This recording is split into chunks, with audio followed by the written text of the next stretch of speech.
So when it comes to spending, it could be a pretty touchy topic, especially because the things that we spend on show a lot about who we are, how we cope, and all of this stuff. And so the reason why I want to put this video together is to give you 3 tips on how to make the most out of your money. If you don't know who I am, my name is Teddy. I'm a financial coach, and I help you take control of your money to be your best self at home and at work. So one of the biggest issues that you are probably facing when you're trying to pay off debt and trying to save money is that the person in the mirror is the one causing all the problems. And that can look like overspending on shoes, on food, on eating out, on experiences. And I want to show you in this video how to be effective with the money you actually spend. As a financial coach and with my background in social work, I put a big emphasis on the things we spend on that add value to our lives.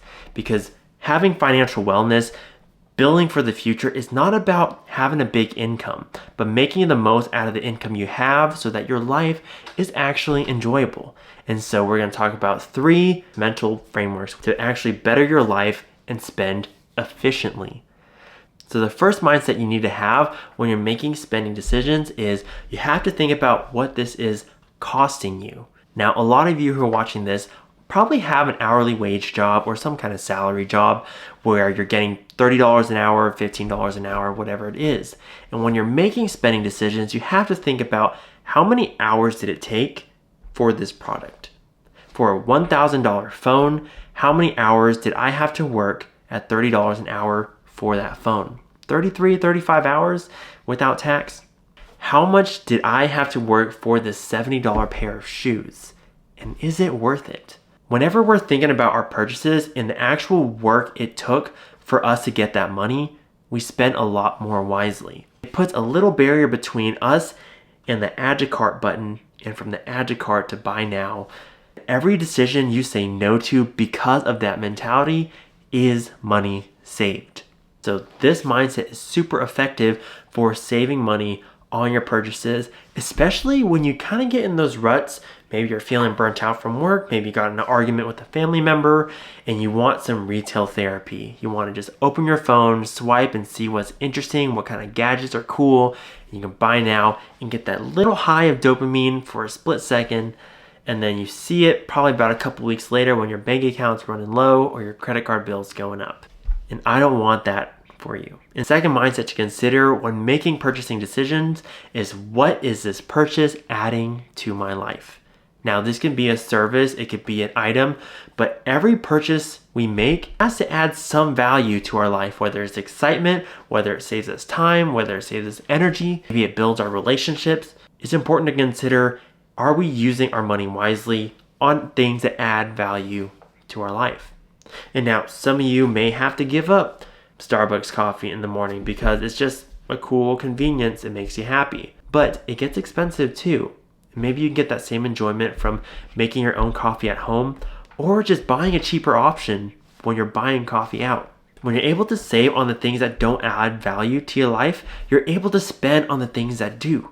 So those unused gym memberships, those unused subscriptions, changing your insurance company, maybe selling a car and downgrading, those things that you can save money on, spend it on the things that add value, such as spending time with your friends and family, or paying someone to mow your lawn or clean your house, or maybe actually upgrading your phone for a better camera, for better storage, for better battery life.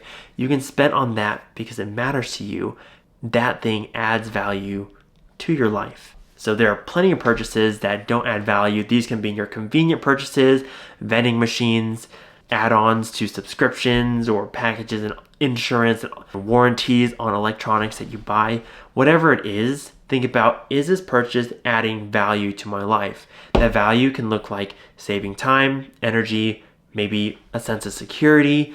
It could be improving your relationship, improving your mental health if you're investing in some counseling or some coaching. And then save on the things that don't add value to your life. Say no to all that junk food. Say no to buying food out when you have a perfectly good lunch that you brought to work. So we covered the first spending mindset to look at what are these items or services costing you. The second mindset of what value is being added to your life as a result of this purchase or service. And the third one is to think about what other opportunities am I giving up because of this purchase? That mindset operates on what's called opportunity costs. And opportunity cost is the cost that you incur whenever you make a decision and say no to another one. This means if you're saying yes to a purchase on a car that may be $10,000, it means you're saying no to a different $10,000 purchase. So when we're talking about opportunity costs for different purchases, we have to think about, if I spend $15 on this lunch out with friends, what else could I use that $15 for? Maybe I can use that for a subscription to Netflix that I actually use. Or maybe I can use that $15 to pay towards getting my tools around the house or things like that.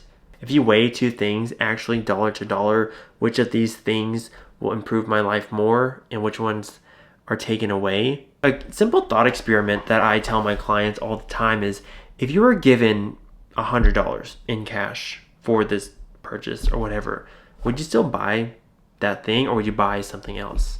So that's it for this video. So now you know the 3 mindsets, mental frameworks that you need to have in order to be effective with your spending. When you're effective with your spending, you're actually enjoying the money you get. And you're not thinking at the end of the week or end of the month, where the heck did all my money go? If you're not wasteful with your money, then it actually feels like you can make progress. And you'll probably save money on the areas that you've been comfortably uncomfortable spending on. So with that, take this information and take control of your money to be your best self at home and at work. Thank you for watching to the end of the video. I hope you got a nugget of information or a breakthrough that'll help you on your journey.